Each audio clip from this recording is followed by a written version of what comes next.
Welcome back, YouTubers, to my channel of an everyday life of an Aspie. If you're new to my channel, I welcome you all. I'm Aspie. I'm all about creating mental health and awareness and sharing my life stories with Asperger's syndrome, OCD and the like, along with tips and advice along the way, be it your general health versus your mental health, and along with some of the stuff for mentoring and advocating for people with autism or someone that you know of that is working in the autistic field of looking after people with, autism, so that they can get a lowdown on what I'm all about, as well as many others, to educate and motivate you all, whatever it may be, of these videos.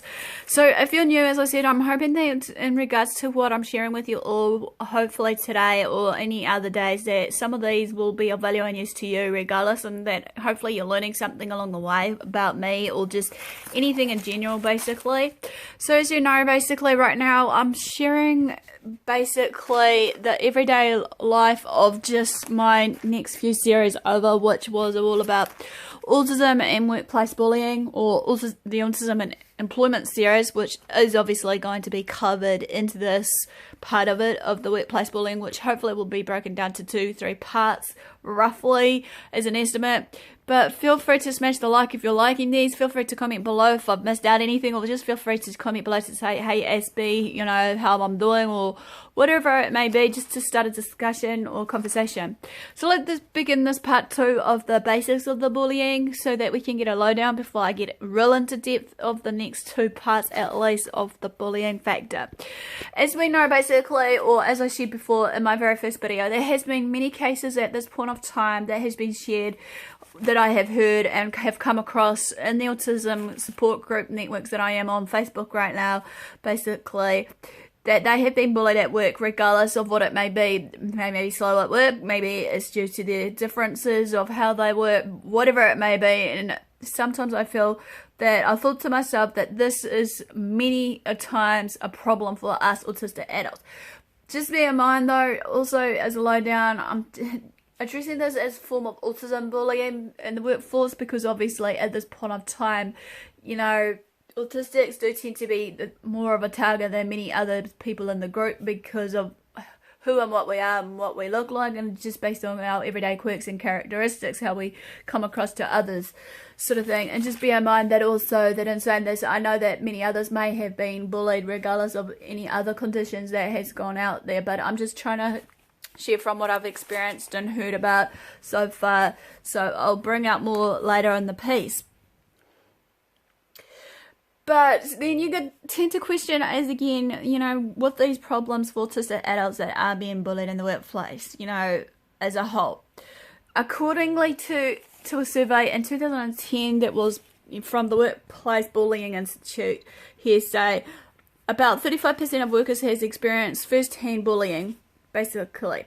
Estimates of about, shall we say, 70% of autistic children being bullied sometime in their life first, and it isn't hard to imagine to why this is, that many autistic adults has been bullied as both children and adults, even if it is ongoing, hearsay.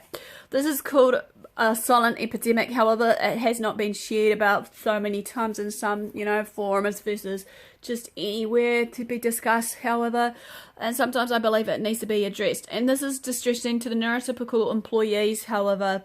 Just imagine what kind of pain and distress this can cause, or might or will cause, for an autistic employee when you're working with them. So let's get to the nitty-gritty basics first. What is bullying? We need to first define what bullying is in itself. And in the revised edition of The Bully at Work, written by Gary and Ruth Niueme, they define workplace bullying as repetitive, malicious, health endangering mistreatment of one employee or more than one employees. However, on the other hand of what I've researched by a lady named Rudy Simone, who's on YouTube as well as written a book based on Asperger's on the Job that was written in 2010, she defines it as, it is a mistreatment severe enough to compromise on targeted workers' health, jeopardize his/her job, career, strengthen friendships and family. It's a laser-focused systematic campaign of interpersonal destruction. It has nothing to do with work itself. It's driven to the bully's personal agenda, and it actually prevents work from being done. It begins with one person singling out the target. Before long, the bully easily and swiftly recruits others to gang up on the target, which increases the senses of isolation and many other, obviously, signs and symptoms there. The Workplace Bullying Institute obviously states that bullying can take the following forms, be it verbal abuse, offensive constructive behaviours including non-verbal, which then are threatening, humiliating or intimidating, workplace interference, sabotage that will prevent work from getting done regardless what it is. When you look at it, however, though, to be frank, that workplace bullying basically isn't any different from when you're getting bullied at school. So,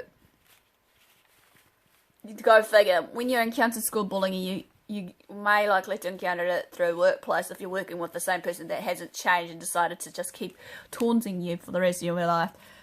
Yet what we experience is more subtle, like gossiping about a target or verbal threat. But the tactic still remains the same, however, for the bully versus the target. Another question is, why do bullies bully others? When we're on the receiving end as us autistics, however, as a target, sometimes it can be hard to comprehend why someone is doing this to us, to mistreat us. I know I've often walked away from the problem or from that bully. Sometimes it has helped, you know, in saying this while walking away. As I said in my very first video on this, of the introduction, I tend to ask myself to, why me? Why are they targeting me? Why is it happening? What could have been done for that person to cause the person to treat me in that form of way? Now let's get into the next part of it, which is the personal and institutional reasons why bullies bully. So, personal reasons. Number one, to hide their own inadequacies. They may tend to avoid to face up to their own reality or inadequacy, or doing something about it to avoid accepting their own responsibility for their own behaviour and actions, as well as the effect on others when they're bullying. To reduce their fear of being seen for what and who they are in some ways too. Maladaptive coping mechanism. Stephanie Ellen Chris wrote in the Shift Journal for Autists on workplace bullying and autism, says that bullying is a coping mechanism for others, whether the bully is actually the target of bullying from others or the bully is attempting to cope with, you know, prejudice, fears or misunderstandings given by other people. Number three, personal bitterness, anger and resentment.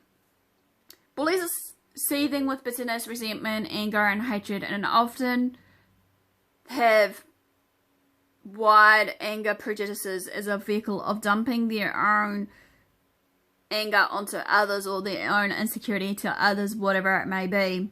In the essential light of things, however,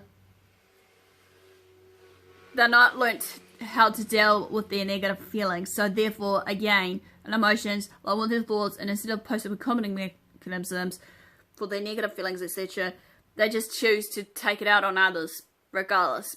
And it's not our fault in saying so. Namely, other people who view themselves as acceptable targets due to perceiving their weakness will differ. 4. Sadism. This is to say that the person is enjoying inflicting pain and distress onto others, regardless what it may be. Right, now I'll move on quickly to the institutional reasons or causes of bullying. Number one, or factor number one, is work culture provides cutthroat competition opportunities. Again, Rodi Simone states in her book, Especially on the Job, as a referral to as a survival to the fittest mentality, which is true. People are obviously pitted against each other at work and attacking others, I should say, to make oneself look better than the other or to drive themselves out of the workplace altogether, regardless what it may be. Factor number two, the workforce mix. The WBI, as I mentioned, refers to the Machiavellian types of individuals. In their case, what can look ambition to them on a job resume may disguise a real willingness to just harm others or hurt others in a way to get ahead up that stage, up that ladder of success, or wherever they want to head for. How I see it in my mind, that this is related to some personal causes of bullying, to what I discussed earlier in the piece, though, however, about you could either really be someone covering up their inadequacies or just being their real, sadist sociopath who doesn't care about hurting others to reach to the top no matter what. But this is the problem, that these types of people might find that their behaviour is encouraged or rewarded in the workplace, however. That will then lead to factor number 3, the employer's response to bullying. In so many cases that I have heard of, management fails or fails to respond, doesn't subject to punish the bully, or to be out and out on the rewards of just giving them to the bullies of raises in their pay, promotions, etc. The effects of workplace bullying are pretty much similar to when you are having the apprenticeship in schools, however. Fear, isolation, mistrust of others, hostility, embarrassment, resentment, humiliation, Adults experiencing this as targets often adopt coping mechanisms such as hiding mistakes and not drawing attention to themselves. A former star performer might end up with symptoms such as poor work ethics, decreased enthusiasm in their job, depression, high blood pressure, impaired immune system, and the like. To end on this quick note, though, however, to question you guys if you have been bullied or not, being autistic or not, tell me your experiences to bullying. If you want to open the discussion to the floorboard below.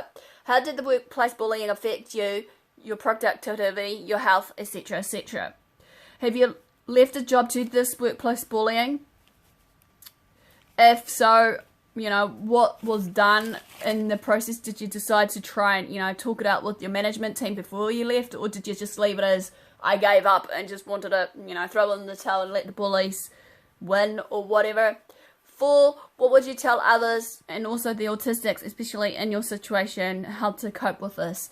So this quickly ends a quick short video of the part 1 of the series of my autism and workplace bullying, just the basics of bullying. Smash the like button, comment below. Feel free to subscribe to my channel. As I said before, I'm hoping to do this on the weekly, Monday to Friday. If not, it'll be Monday, Wednesday, Friday. Just keep on the lookout by kindly turning on the notification bell so that you can keep up to date with this and more. Feel free to share these videos around to family friends, because as I said before, this needs to be educated and whatnot amongst us as well as outside the autistic community, because I want to try and reach as far as possible with this, because obviously this and many more topics are really important right now to what I'm about to share. So no further ado, guys, thanks for your support, thanks for watching. Do what love what do. Until next time, Aspie signing out, and I'll see you again soon. Ciao for now.